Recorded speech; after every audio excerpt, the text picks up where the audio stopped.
ओडिशावासी जय भीम।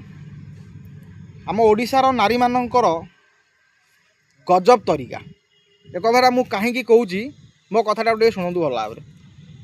स्वयं भगवान शिव शंभु गंजेई टाणती भांग पियंती किंतु आम नारी माने तांकु पूजा अर्चना करती। ठीक कहल ना? जदि तांको स्वामी भांग पीकी गंजेई टाणिकी घर को आसी जाए तापर देखिबे तांकर काली रूप।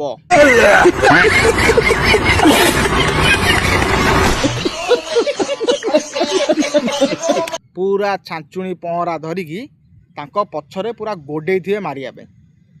मु बुझी पारु नहीं एते भेदभाव कौन पाई। टे कमेंट बॉक्स रे जणाइबे। रहिली जय भीम।